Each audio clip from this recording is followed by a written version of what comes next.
Let's bring in Republican Senator from Louisiana, John Kennedy. Senator, let me get you, first of all, to react to what you heard the president talking about there. John, if I could sit the president down today one-on-one, and I did just listen to his comments, here's what I'd tell him. I'd tell him, Mr. President, you're a nice man. I would say, Mr. President, I know you want what's best for America. But, Mr. President, and I say this gently, you've got to stop being a chump. There's no future in it. There's no future in it for you or for the American people. You've got to go back to the White House, and you've got to fire all these wokers that don't really care about America. Yes, we have inflation. It was caused in part by the wokers in the White House, including but not limited to their economists. We can get it under control. Here's how we do it. Turn to Congress and say freeze all spending. You've got a budget, live within your budget. The only extra spending we're going to do is to help Ukraine. Number two, he needs to tell Congress, confirm Jerome Powell. Okay, and then he needs to turn to Jerome Powell, not directly. He can say this publicly and say, Chairman, do whatever you've got to do to squeeze the liquidity out of this economy without throwing us into a recession.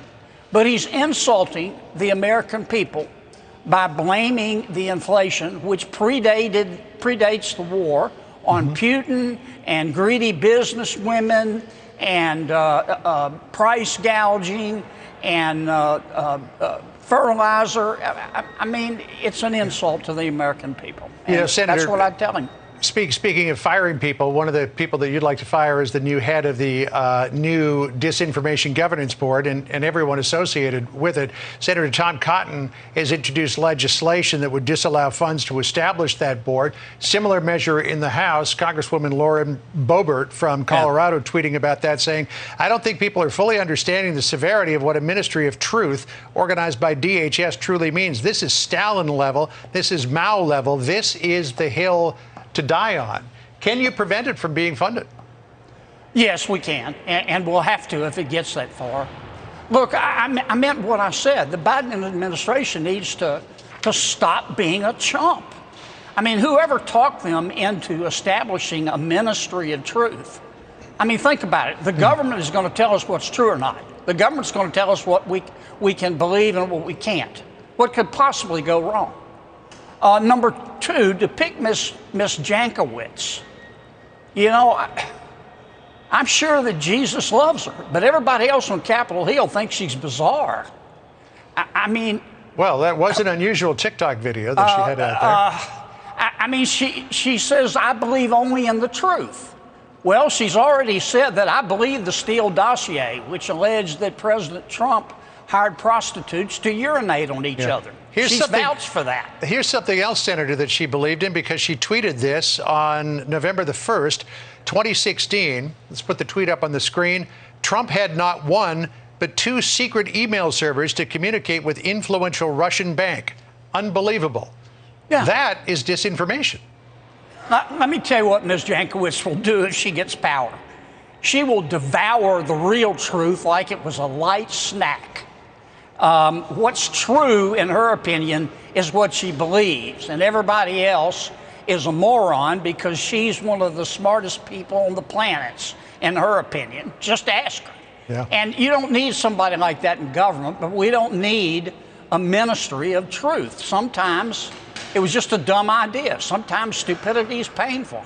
Senator, I wanted to ask you about these protests against the conservative Supreme Court justices. Governor Glenn Youngkin has asked the Fairfax County Board of Supervisors to dispatch the Fairfax County Police to put a security perimeter around their homes. There's a law, 18 U.S. Code subsection 1507, that prohibits people from doing exactly what they're doing. Our Hillary Vaughn caught up, there it is right up there on the screen. I don't want to read all the way through it, but our Hillary Vaughn caught up with Ilhan Omar and asked her whether or not these people were breaking the law. Let's listen to that exchange. Do you think that these protesters should be prosecuted for breaking federal law? What is the federal law? It's U.S. Code 1507. So you think it's okay for these pro-abortion protesters to go outside? Supreme Court judges have heard a case. They themselves have said it is protected by the First Amendment for people to protest. Outside of the house, To protest outside of everywhere. All right, so let's do a little fact check here. Actually, it was in 1983, United States versus Grace, that SCOTUS weighed in on this. They ruled that that law did not apply to the sidewalk outside of the Supreme Court building. They said nothing about the justices' homes or attempts to influence them. So in that case, the law would appear to stand, Senator. Well, look, we all see what's going on. An opinion, a draft opinion leaked from the Supreme Court. We don't know if it's going to be the final opinion.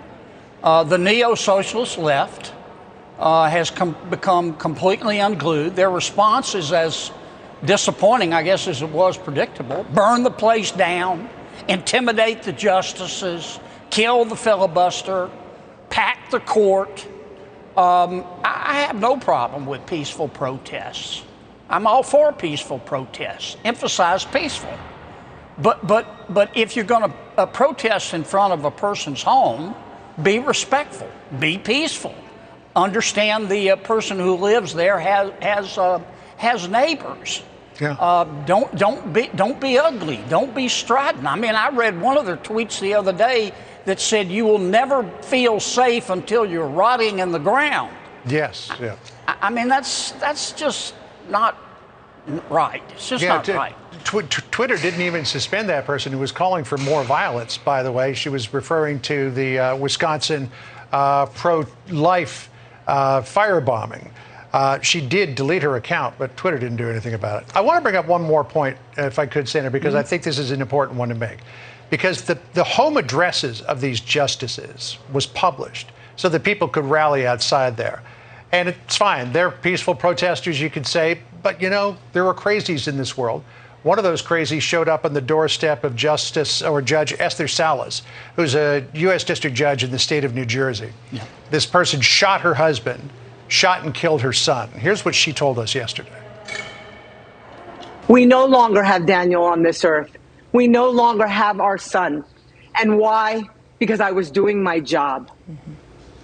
And there is no room in America for this kind of conduct. I am also begging our leaders to understand this is not a partisan issue. Not a partisan issue. She is an Obama appointee. Publishing justices' home addresses can be dangerous, Senator, can it not? Yes. And our founders intended for judges to be different. And for the longest time in America, we treated judges differently. And by that, I mean they're not policymakers. Judges decide to call the balls and the strikes, and they have to make some hard calls. But they're not politicians in robes. They're judges. But this new group that has taken over from my friends in the Democratic Party don't see it that way. And their attitude is, we have a monopoly on the truth. We want what you want. And if you don't disagree with us, we will destroy you. And that's not the America that most Americans want. Senator John Kennedy of Louisiana, good to catch up with you this afternoon, sir. Thanks for hanging through the president's remarks. Appreciate it. You bet.